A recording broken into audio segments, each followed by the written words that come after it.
अस्सलामुअलैकुम। आज जो है हम लोग जिस टॉपिक को डिस्कस करने वाले हैं वो 3 टॉपिक्स हैं। सबसे पहले तो हम देखेंगे कि हम कैसे फ़ेसबुक और इंस्टाग्राम पेज को जो है लिंक करेंगे, उनको बनाएँगे। उस दूसरा ये हम देखेंगे कि सोशल मीडिया की स्ट्रैटेजीज़ देखेंगे कुछ, उसको मार्केटिंग देखेंगे उसके रिलेटेड, और तीसरा कंटेंट मार्केटिंग देखेंगे। और हम लोग लास्ट में जो है 2 सॉफ्टवेयर भी डिस्कस करेंगे, मेटासूट और दूसरा कैनवा, कि कैसे उनको यूज़ करके आप अपने सोशल मीडिया में हेल्प ले सकते हो। तो सबसे पहले पेज कैसे बनाना है, आप पहले तो देख लो कि अगर आपका पहले से जो है पेज बना हुआ है तो इट्स ओके, गुड है। अगर नहीं बना हो तो आपने सिंपली क्या करना है कि आपकी जो फेस प्रोफाइल होगी उस पर आपने जाना है। साइड पे आपको जो आपकी पिक्चर के साथ जो 3 डॉट्स नजर आएंगे उस पर आप क्लिक करोगे, नेक्स्ट आपके पास आएगा पेजेस। जब आप पेजेस पे क्लिक करोगे तो नेक्स्ट आपने क्या करना है, क्रिएट पेज पे जाना है। क्रिएट पेज पे जाके आपने अपना पेज जो है क्रिएट कर देना है, जो आपके बिजनेस से रिलेटेड नाम। उसके बाद क्या करना है कि आपने जो है आपका बन गया उसको छोड़ दो, आप इंस्टाग्राम पे आ जाओ। इंस्टाग्राम पे भी आपने क्या करना है कि अगर आपकी पहले से प्रोफाइल बनी हुई है तो आप उसको भी कन्वर्ट कर सकते हो, नहीं तो आप नया अकाउंट बना सकते हो, प्रोफेशनल अकाउंट अपनी। पहले से आप एक आपकी प्रोफाइल बनी होगी उस पर जाओगे आप। उसके बाद क्या करना है कि उसके बाद 3 डॉट्स पे जाना है और उसके बाद आपके पास आएगा अकाउंट टाइप एंड टूल्स। ये आपकी सेटिंग में, और वहाँ पर आपको जो ऑप्शंस पे नीचे की तरफ जब आओगे तो आपको ये ऑप्शन दिखेगा। अकाउंट टाइप्स एंड टूल्स में जब आप क्लिक करोगे तो आपके पास 2 ऑप्शन आते हैं, या तो आप अपने इसी पे जो है प्रोफाइल को प्रोफेशनल अकाउंट में चेंज कर सकते हो, या फिर आप नया प्रोफेशनल अकाउंट बना सकते हो। अब आपका प्रोफेशनल अकाउंट बन गया है, उसके बाद सिंपली आपने क्या करना है, जो आपकी जो इंस्टाग्राम पेज होगा जो आपने बना लिया है उसमें आपने एडिट प्रोफाइल में जाना है। उसके बाद आपके पास ये पेज का आएगा, जहाँ पर डायनामिक एक्सपेंस आपको इसलिए दिख रहा है क्योंकि मैंने पहले से अटैच किया हुआ है। आप जब इस पर क्लिक करोगे तो जहाँ पर जो रेड कलर में डिस्कनेक्ट पेज नज़र आ रही है यहाँ पर आपको लिखेगा कनेक्ट पेज। तो जब आप कनेक्ट पेज पे जाओगे उसके बाद आपको अपनी प्रोफाइल नज़र आएगी जिसके साथ आपने अपना पेज बनाया फेसबुक। उस अपनी प्रोफाइल पे क्लिक करना है, फेसबुक प्रोफाइल पे। उसके बाद आगे पेजेस आएंगे, जो भी आपके पेजेस होंगे, जो पेज आपको इसके साथ कनेक्ट करना है उसको क्लिक कर लोगे और उसको इसके साथ कनेक्ट कर दोगे, और आपका पेज जो है इंस्टाग्राम से कनेक्ट हो जाएगा। अब जब आप कुछ भी अपलोड करोगे तो आपके दोनों पेजेस पे ये अपलोड हो जाएगा। उसके बाद हम आज के दूसरे टॉपिक की तरफ चलते हैं कि सोशल मीडिया को कैसे हम यूज़ करके अपने ब्रांड अवेयरनेस फैला सकते हैं और कैसे आगे बढ़ सकते हैं। तो सोशल मीडिया में सबसे इम्पोर्टेंट चीज़ है कि सबसे पहले तो आपको अपनी ऑडियंस को समझना ज़रूरी है। लाइक आपको देखना है कि आपकी ऑडियंस कौन सी है। जैसे कि फॉर एग्जांपल अगर आपका क्लोथिंग ब्रांड है और आप जो है आप टारगेट कर रहे हो सिर्फ वुमेन को, तो आप देखो कि आपका जो क्लोथिंग ब्रांड है वो कौन सी एज के वुमेन्स के लिए, लाइक 18 to 22 है, 32 to 40 है, या यंग वुमेन्स के लिए है, या फिर ओल्ड वुमेन्स के लिए। कोई भी अपनी टारगेट को आप जितना स्पेसिफिक करोगे उतने आसानी से ना आपको टारगेट करना आसान होगा। लाइक आपको पता होगा कि उससे रिलेटेड आप चीज़ों को अपलोड करोगे और अपने ब्रांड को उसी तरह आप लेके चलोगे जैसी आपकी ऑडियंस है। उसके बाद अगला है कि आप अपने जैसे विजुअल्स को और कैसे चीज़ों को यूज़ करके अपना सोशल मीडिया के जो है अपनी सोशल मीडिया की प्रेजेंस को अच्छा कर सकते हो। इसमें बहुत सारी चीज़ें हैं। सबसे पहले तो आपके कलर्स आते हैं, उसके बाद आप कैसे पोस्ट करोगे, उसके बाद आप अपना पूरा एक जो है पूरी स्ट्रेटेजी बना के आपको चलना होता है। ऐसे नहीं कि बस कुछ भी अपलोड कर दो, ऐसे नहीं होगा। आपको पहले देखना होगा कि आपका पेज कैसे नज़र आएगा, उसको कैसे अच्छे से बनाना है, हाइलाइट्स देनी है, क्या क्या चीज़ें उसमें ऐड करनी है, ये सब चीज़ें बहुत मैटर करती हैं।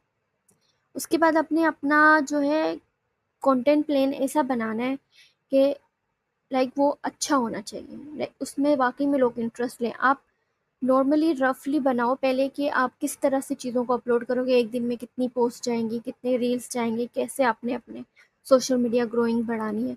उसके बाद अपनी जो स्टोरी टेलिंग टेक्निक्स है, लाइक जैसे आप अपने ब्रांड को एक्सप्लेन करते हो वो आपको अच्छा करना होगा। जितने अच्छे से आप एक्सप्लेन कर पाओगे, इसके लिए मैं सबसे अच्छी एग्जाम्पल जो मैं वो नाइकी की है। अगर आप लोगों ने नाइकी के एड्स देखे हो तो आपको पता होगा कि नाइकी जो है, जो प्लेयर्स होते हैं उनकी लाइफ स्टोरी के बारे में बताता है। अपने ब्रांड अपने वो कभी भी प्रोडक्ट नहीं दिखाता एड्स में, वो उनकी स्ट्रगल दिखाता है, बताते हैं कि वो कैसे उन्होंने उनको लाइफ में उन्होंने कैसे अचीव किया। बहुत सारी इमोशनल स्टोरीज होती हैं नाइकी के एड्स। अगर अभी आप खोल के देखो, इमोशनल एड्स जो हैं आप खोल के देखो तो आपको समझ आएगी कि वो कैसे स्टोरी टेलिंग के ज़रिए अपने ब्रांड को आगे बढ़ाते हैं। उसके बाद है आपका जो है मैक्सिमम एंगेजमेंट के लिए आपको हमेशा एक्टिव रहना पड़ता है, आपको हमेशा स्ट्रेटजीज़ के साथ रहना पड़ता है, आपको ये चेक करना पड़ता है कि आपकी ऑडियंस क्या चाह रही है, वो उसको क्या चाहिए होता है आपसे। उसके बाद ये है कि इन्फ्लुएंसर कोलैबोरेशन ऐसे कर सकते हो ना आपके मतलब, अब तो हर कोई तो महंगे इन्फ्लुएंसर को हायर नहीं कर सकता, तो सबसे पहले तो आप इस तरफ में तो मैं हमेशा ही बोलती हूँ कि हमेशा ऐसे इन्फ्लुएंसर की तरफ जाओ। अगर आपका कोई ब्रांड है, लाइक सर्विसेज है या कुछ भी, अगर फॉर एग्जांपल आपका कोई प्रोडक्ट है, परफ्यूम ब्रांड है या कुछ भी, तो आप किसी इन्फ्लुएंसर को ढूंढो जो मतलब जिसके पास फॉलोइंग मतलब हो काफ़ी सारी। ये नहीं कि बहुत बड़े इन्फ्लुएंसर, नॉर्मल इन्फ्लुएंसर, और आप उनको बोलो कि हम आपको अपने प्रोडक्ट फ्री में देंगे, उसके बदले में आपको एक वीडियो शूट करनी होगी, और बहुत सारे इन्फ्लुएंसर मान भी जाते हैं इस चीज़ को लेके, और वो आपको शूट आउट दे देते हैं।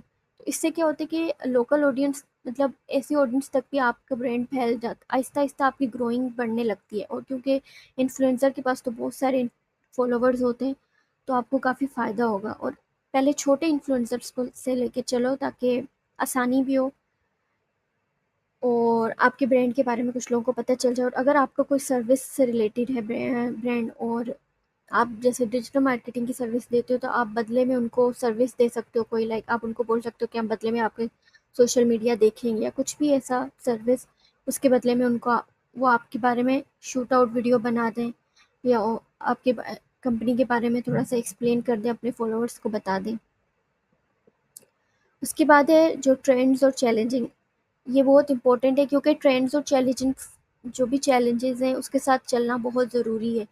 लाइक अभी जैसे 1 सेकेंड रील वाला आया था, और दूसरा ये जो कोई ना कोई गिर रहा है, और वो अपनी जैसे क्रिएटिविटी से वो लोग अपने ब्रांड को एक्सप्लेन कर रहे थे। इस तरह से डिफरेंट चीज़ें हैं जो ट्रेंड में आए होते हैं।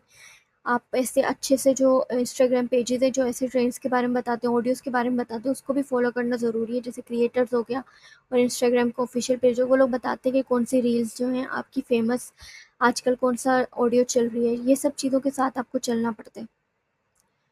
और उसके बाद सबसे इम्पोर्टेंट चीज़ आती है कि जब ये सब हो जाते हैं तो आप अपने इंस्टाग्राम पर जाते हो। इंस्टाग्राम जब आप पेज बना लोगे तो आपके पास वहाँ पर एनालिटिकल टूल्स आ गए, आप जिस पर आप क्लिक करोगे आपको ये भी पता चल जाएगा कौन सी एज के लोग आपको देख रहे हैं, क्या है सब कुछ, आपका अकाउंट किस तरह से काम कर रहा है, कितने फॉलोवर्स आए, कितने चले गए, सब कुछ आपको वहाँ दिख जाएगा। उसके बाद है ऑटोमेशन स्केजुअलिंग। ऑटोमेशन स्केजुअलिंग में ये है कि आप कुछ सॉफ्टवेयर हैं जैसे मेटा, और दूसरा हो गया कैनवा, इनको यूज़ करके सॉफ्टवेयर को आप अपना जो है कंटेंट मंथ का पूरा स्केजुअल कर सकते हो, और उसी तरह से मतलब आपको करना हो एक दिन में कर सकते हो। लाइक पहले आप डिज़ाइन कर लो सारी, और उसको उस हिसाब से कर लो, लेकिन फिर जब आपका नया ट्रेंड आता है तो आपको उससे रिलेटेड भी करना पड़ता है, चढ़ाना पड़ता है। या आप इस तरह से कर सकते हो कि अगर आपको स्केजुअल करना है तो आप पोस्ट और क्राउजल को स्केजुअल कर दो, और जो रील्स है उसको ट्रेंड के हिसाब से लगाओ। उसके बाद अगला है कि हमेशा जो है जो भी आपका ट्रेंड्स उन सब चीज़ों में इन चीज़ों में हमेशा आगे रहो, ताकि कंपटीशन में आगे रहोगे, और आपका सबसे आपके ब्रांड में यूनिकनेस होगी तो लोग आप में इंटरेस्ट लेंगे और आपके पास आएंगे। लाइक आप एक्सप्लेन करो कि आप उनको क्या अलग चीज़ दे सकते हो, आप में ऐसा क्या अलग है जो दूसरे ब्रांड्स में, जो दूसरी सर्विसेज नहीं दे रहे। कुछ ऐसा एक मेन पॉइंट, वो आपको अपना एक यूनिकनेस खुद ही फाइंड करनी पड़ेगी, कैसे उसको लेके आप आगे चल सकते हो। अब हम मेटा और कैनवा को थोड़ा सा एक्सप्लेन करेंगे और देखेंगे कि उसमें क्या क्या चीज़ें हैं। तो उसके बाद क्या करना है कि आपने सिंपली जाना है, ये फ़ोन पर भी हो सकता है, और अगर आपका लैपटॉप है उस पर भी। लैपटॉप पर आप नॉर्मली सिंपली यूज़ करते हो, मतलब जब मेटा सूट आपको डाउनलोड करने की ज़रूरत नहीं पड़ती, आप ऑनलाइन जाके यूज़ कर सकते हो। अगर आप फ़ोन से यूज़ कर रहे हो तो आपको ये दोनों चीज़ें डाउनलोड करनी होगी, एक मेटा सूट प्ले स्टोर से, और मेटा एड्स मैनेजर, ये दोनों। अब मैं इनका बताती हूँ कि इसमें क्या कैसे यूज़ करना है। मेटा बिजनेस सूट इसलिए है ना कि इसमें आप स्केजुअल कर सकते हो। अब लाइक मैं आपको दिखाती हूँ कि कैसे मेटा सूट को यूज़ करते हैं। और दूसरा मेटा एड्स मैनेजर को इसलिए कि इससे आप एड्स लगाते हो। ये दोनों चीज़ें आपने प्ले स्टोर से डाउनलोड करनी है, और इस पे जो है पहले आपने पेजेस बनाने हैं। पेजेस बनाने के बाद जब ये डाउनलोड होगा उसके बाद क्या होगा कि आपको वही जो पेज आपने बनाया है उसी के साथ इसमें लॉगिन करना पड़ेगा। और बिजनेस सूट में भी और एड मैनेजर में भी। और कोशिश करो कि जब आप ये खोलो तो आपके पास वही पेज खुला हो जो आपने बनाया है अपने बिजनेस के लिए, ताकि ऐड करना मुश्किल ना हो, आसान हो जाए। तो जैसे कि ये पेज खुला हुआ है, ये मैंने जो लैपटॉप से खोला हुआ है, तो आपको इस तरह से पेज नज़र आएगा। अब साइड पे देखो ये नज़र आ रहा है add manager, add centre, Meta suit. अब इनका बारी बारी हम देखते हैं कि ये कैसे यूज़ होते हैं। मेटा सूट में हम जाएंगे सिंपली। सबसे पहले मेटा सूट को जब क्लिक करेंगे तो इसमें से कुछ इस तरह से नज़र आएगा, और जब आप फ़ोन पे भी करोगे सेम ही नज़र आते हैं, बिल्कुल सेम ही होते हैं, इसमें सब चीज़ें सेम ही हैं। तो इसमें जो चीज़ें दिखाने वाली थी वो आपको जो है वो कंटेंट में जो आपको कंटेंट दिखेगा जो आपने अभी तक चढ़ाया हुआ है। और प्लेनर में जाना है, हमारा जो मकसद है वो आज इसके बारे में रहा। प्लेनर में क्या है कि आप अपना स्केड्यूल कर सकते हो यहाँ से। जैसे सिंपली ये इस तरह से खुलेगा और आपको यहाँ से स्केड्यूल करना है। अगर आप स्केड्यूल करना चाहते हो, पोस्ट स्केड्यूल करनी है, स्टोरी है, क्रिएट रील है, स्केड्यूल ऐड, कुछ भी यहाँ से आप अपना स्केड्यूल कर सकते हो। और इससे ये आपको ईजी हो जाता है कि आप अपना मंथली, पूरे एक मंथ के लिए आप अपना कंटेंट जो है स्केड्यूल कर सकते हो। अगर आपने पोस्ट बना ली, ब्राउज़र बना रही है, उसको स्केड्यूल कर सकते हो, रील्स होगी, कुछ भी हो गया, आप यहाँ पर हर चीज़ स्केड्यूल कर सकते हो। और इससे आपको बहुत हेल्प मिलती है यूज़ करने से। उसके बाद हम लिए आपको यहाँ पर साइड पे और भी दिख रहे होंगे लीड सेंटर। लीड सेंटर में ये है कि जो आपने एड्स वगैरह चलाए तो यहाँ पर कोई भी आपकी वेब जो प्रोफाइल होगी उस पर विजिट करता है, कस्टमर्स हो गए या कोई भी हो गया, तो वो आपको सारे यहाँ दिखेंगे इस सेक्शन में, अलग अलग नीचे सारी जगह जगह पे वो ही दिखेंगे। उसके बाद आगे अगर आप एड्स पे जाते हो तो सिंपली एड्स पे क्लिक करोगे तो आपको वो सारे एड्स दिखेंगे जो अभी तक आपने रन किए हैं, और उससे आपको रीच कितनी हुई है, उसका रिजल्ट क्या आया है, सब चीज़ें आपको सामने दिखेंगी। ये सारे आपके पास जो दिख रहा है ये इनसाइट्स हैं और रिजल्ट्स हैं, नज़र आएगा रीच, पोस्ट एंगेजमेंट, लिंक्स कितने ने क्लिक किया, सब कुछ। और मैसेजिंग कन्वर्ट लाइक आपने मैसेज वाला अगर किया है ऐड तो वो मैसेजिंग कन्वर्ट नज़र आएगा ऊपर से। और ये सारा आपको यहाँ पर डाटा वो दिखा देगा कि क्या क्या चीज़ें आपने किया था और आपको कैसा कैसा रिजल्ट मिला है, सब चीज़ें यही नज़र आएंगी। उसके बाद आप ये भी देख सकते हो कि आपकी ऑडियंस कौन सी है। आपको अपनी ऑडियंस भी अगर देखनी है कि कौन आपके ऐड तक पहुंचा है, क्या है, वो भी आप देख सकते हो यहाँ से। उसके लिए आपको अपनी वेबसाइट को लिंक करना पड़ेगा। उसके बाद आपको ऑडियंस भी आपकी नज़र आएगी। उसके बाद सिंपली आप बहुत सारे ऑप्शन है, आप एक्सप्लोर कर सकते हो इसको जाके। जब अपना ऐप बना लोगे पेज तो सिंपली आप जाके ये सब चीज़ें देख सकते हो। हम दोबारा से अब होम पेज पे आ गए हैं। अब होम पेज पे आने के बाद अब ऐड मैनेजर में जाओ सिंपली। ऐड मैनेजर में ये होगा कि आज तक के जितने भी आपके एड्स जो आपने रन किए हैं ना, वो आपको यहाँ से देखने का मकसद इसलिए कि यहाँ पर आपको और डिटेल में नज़र आएगा। अभी ओपन हो रहा है, आपको सामने सब दिख जाएंगे कि आपके कितने पैसे खर्च हुए हैं, उससे कितने लोग आए हैं, क्या कन्वर्जन रेट है, हर चीज़ आज तक के चलाए हुए सारे एड्स आपको नज़र आएंगे। सिंपली जैसे जैसे आप चलाते जाएंगे आप इन सब चीज़ों को एक्सप्लोर करते जाएंगे, आपको खुद ही समझ आ जाएगी कि कैसा है ये सॉफ्टवेयर और इसको कैसे यूज़ करना है। बहुत ईजी है यूज़ करना, इसमें कोई रॉकेट साइंस नहीं है। और लास्ट में हम देख इंस्टाग्राम की जो कैनवा को थोड़ा सा एक्सप्लोर करते हैं। सबसे पहले हम थोड़ा सा देखेंगे इंस्टाग्राम का फीड के बारे में देखते हैं। ये फीड के बारे में देखने का मकसद ये है कि आपको अंदाज़ा हो जाएगा कि आप अपने लिए फीड भी इसमें बना सकते हो। देखो कैनवा ना एक ईजी टूल है, ये बताने का मकसद इससे है क्योंकि बहुत से स्टूडेंट ऐसे कह रहे थे मुझे कि उनको ना मुश्किल होती हैं चीज़ें और बहुत सारे सॉफ्टवेयर समझना। तो मैं सोच रहा हूँ कि ईजी चीज़ें उनके लिए लाऊं। जैसे कैनवा को यूज़ करना बहुत ही सिंपल है, बहुत ईजी है। आपको बस थोड़ा बहुत डिज़ाइनिंग के बारे में पता होना चाहिए, बाकी और आप इसमें कुछ भी बना सकते हो। इसमें पहले से प्री मेड टेम्पलेट होते हैं। आप फीड में ये है ना कि आप अपने लिए डिज़ाइन कर सकते हो। आप अगर चाहते हो कि आपकी जो इंस्टाग्राम फीड है वो जैसे नज़र आए, आप उसके मुताबिक अपनी फीड तैयार कर लो यहाँ से। जैसे भी आप चाहते हो अपने फीड को बनाना, आप यहाँ से बेसिक स्ट्रक्चर उसका ड्रॉ कर सकते हो, उस हिसाब से फिर बाद में आप जो है पोस्ट डाल सकते हो। और ये बहुत इजी है और ये आप अपने क्लाइंट्स को करके भी दे सकते हो, लोग वो भी खुश हो जाते हैं ऐसी चीज़ों को देख के। तो अगर आपको ब्रांडिंग प्रोजेक्ट कभी मिल भी जाते हैं तो उसमें बहुत सारी ब्रांडिंग का एक पूरा एक अलग कॉन्सेप्ट है, वो देखेंगे। अभी फ़िलहाल मैं आपको थोड़ा बहुत कैनवा के बारे में बता रही हूँ। इसमें आप अपना लोगो भी बना सकते हो सिंपली कोई, और उसके अलावा इसमें आप पोस्ट बना सकते हो, डिज़ाइन क्राउज़ल इसमें बना सकते हो, रील्स भी डिज़ाइन कर सकते हो। यहाँ तक बहुत सारी चीज़ें हैं जो आप कैनवा से कर सकते हो, और ये ईज़ी टूल था। आज का जो हमारा लेक्चर यहीं पर हम ख़त्म करते हैं। लास्ट में सबसे पहले क्यूरीज़ हैं कुछ जो वो सॉल्व करनी थी मुझे। सबसे पहली तो क्यूरी ये आई थी कि आपका जो है कोर्स स्ट्रक्चर क्या है, तो वो मैंने व्हाट्सएप ग्रुप पे शेयर कर दिया था।